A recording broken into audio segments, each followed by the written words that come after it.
তারপরে শুনেন আমার আপনার নবীকে জিব্রাইল ফেরেশতা অমনি ডাক দিয়ে বলে, নবীজি আপনার উম্মত যদি মরণের আগ মুহূর্ত তওবা করে আল্লাহ রব্বুল আলামিন পিছনের সব গুনাহ খাতা মাফ করিয়া দিবে।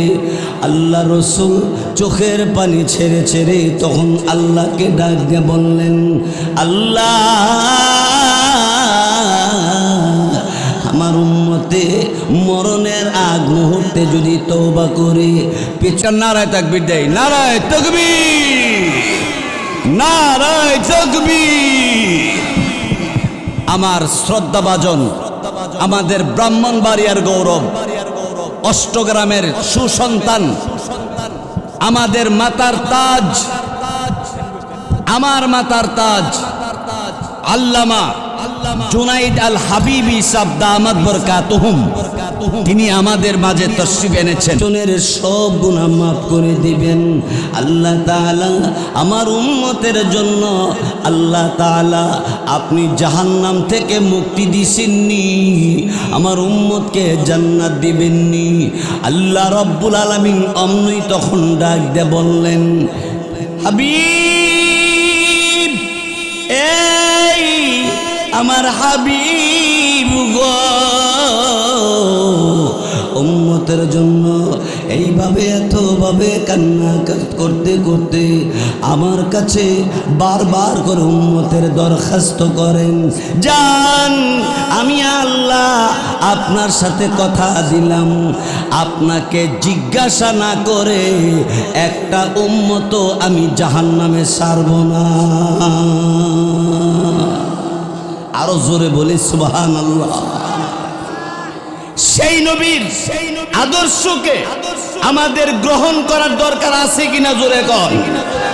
সেই জন্য কাদিয়ানি, নাস্তিক, মুরতাদ, বেঈমান, কাফিররা আমার আপনার নবীর সুন্নতকে, দাওয়াতে তাবলীগকে যদি উৎখাত করতে চায়, সেই নাস্তিক মুরতাদের বিরুদ্ধে যদি আমাদেরকে ডাক দেয়, জামিয়া ইসলামী ইউনুসিয়া ব্রাহ্মণবাড়িয়া ঐতিহ্যবাহী প্রতিষ্ঠান আল্লামা মুফতি মুবারকুল্লাহ সাহেব দামাত বরকাতুহুম, আল্লামা মুফতি শামসুল হক সাহেব দামাত বরকাতুহুম, আল্লামা সাজিদুর রহমান সাহেব দামাত বরকাতুহুম, এই উলামায়ে কেরাম যদি আমাদেরকে ডাক দেয়, ইসলামের বিদ্বেষ যারা, কুরআন হাদিসের বিরোধিতা করে যারা, তাদের বিরুদ্ধে আন্দোলন করতে হবে। ওই আন্দোলনের জন্য উলামায়ে কেরামের ডাকে কে কে যাবেন? দুইটা হাত আল্লাহরে দেখা।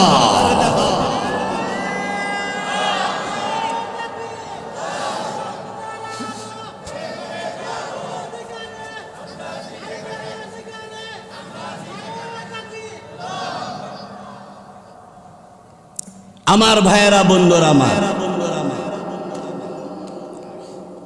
তারপরে শুনেন আমার আপনার নবী রাহমাতুল লিল আলামিন আল্লাহ রব্বুল আলামিনকে ডাক দিয়ে বললেন, ওগো আল্লাহ তাআলা, আমার উম্মত মরণের আগ মুহূর্তে তওবা করলে পিছনের গুনাহ খাতা আপনি মাফ করে দিবেন। আল্লাহ তাআলা হাসরের ময়দানে আল্লাহ রব্বুল আলামিন আমার গুনাহগার উম্মতকে মাফ করে দিয়া আমার পার্শ্বে দাঁড় করাইয়া দিয়েন।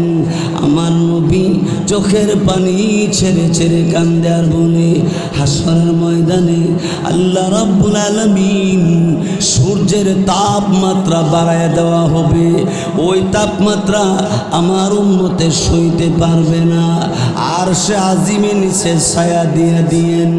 আল্লাহ রব্বুল আলামিনের দরবারে নবীজি শুধু কান্দে আর কান্দে। আল্লাহ রব্বুল আলামিন তখন ডাক দিয়ে বললেন, হাবিব গো, কথা দিলাম আপনার উম্মত যদি আপনার অনুসরণ করে আসতে পারে, আমি আল্লাহ আরশে আজিমের নিচে বসার জায়গা করে দিব। নবীর অনুসরণ, নবীর অনুকরণ করার দরকার আছে কিনা জোরে কহ। অমিয়া আমাদের নবী তো এমন দামি নবী, যেই নবীর উপরে একবার দুরূদ পাঠ করলে আল্লাহ তাআলা 4টা পুরস্কার দেয়। সুবহানাল্লাহ, আসতে কোন নবীর উপরে একবার দুরূদ পড়লে কয়টা পুরস্কার? 4টা পুরস্কার। 1 নম্বর 10টা গুনাহ মাফ হয়ে যাবে। 2 নম্বর 10টা সওয়াব লিখে দেওয়া হবে। 3 নম্বর 10টা মর্যাদা বাড়াইয়া দিবে। 4 নম্বর জান্নাতের গেট খুলিয়ে দেওয়া হবে। আরো জোরে কর, এই নবীর উপরে দুরূদ পড়ার দরকার আছে না নাই? এই জন্য ফজরের পরে 6 তাসবিহ, মাগরিবের নামাজের পরে 6 তাসবিহ। আমি বলি, আপনারা শুনেন। সুবহানাল্লাহ 100 বার, আলহামদুলিল্লাহ 100 বার, আল্লাহু আকবার 100 বার, লা ইলাহা ইল্লাল্লাহ 100 বার, আস্তাগফিরুল্লাহ 100 বার, সাল্লাল্লাহু আলাইহি ওয়াসাল্লাম 100 বার। এই হলো 6 তাসবিহ। সহজ না কঠিন? 6 তাসবিহ ফজরের পরে যারা পড়বে, সারা দিনের জিম্মাদার স্বয়ং আল্লাহ তার জন্য হয়ে যাবে। 2 নম্বর মাগরিবের নামাজের পরেও 100 বার সুবহানাল্লাহ, 100 বার আলহামদুলিল্লাহ, 100 বার আল্লাহু আকবার, 100 বার লা ইলাহা ইল্লাল্লাহ, 100 বার আস্তাগফিরুল্লাহ, 100 বার সাল্লাল্লাহু আলাইহি ওয়াসাল্লাম। এই 6 তাসবিহ মাগরিবের পরে যে আদায় করবে, সারা রাত্রের জিম্মাদার স্বয়ং আল্লাহ হয়ে যাবে। আরো জোরে বলেন আমার ভাইয়েরা, বন্ধুরা আমার, ওই আল্লাহ আমার আপনার জিম্মাদার হয়ে গেলে আর কোনো অসুবিধা থাকতে পারে?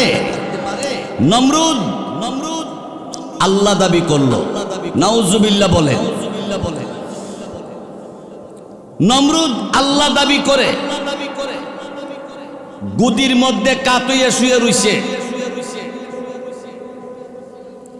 স্বপ্নের মাধ্যমে আল্লাহ পাক রব্বুল আলামিন নমরুদরে জানাইছে, হে নমরুদ, তোমার এলাকার মধ্যে তুমি যে আল্লাহ দাবি করছো, তোমার এলাকার মধ্যে একটা ছেলে জন্মগ্রহণ করব, যার নাম হবে ইব্রাহিম। আর ইব্রাহিম আইসা তোমার খুদাগিরি আগাতে গুড়া পর্যন্ত সোজা কইরা ছাড়বে। নমরুদের ঘুম ভাঙছে। সংসদ সদস্য যারা আছে সবারে ডাকছে।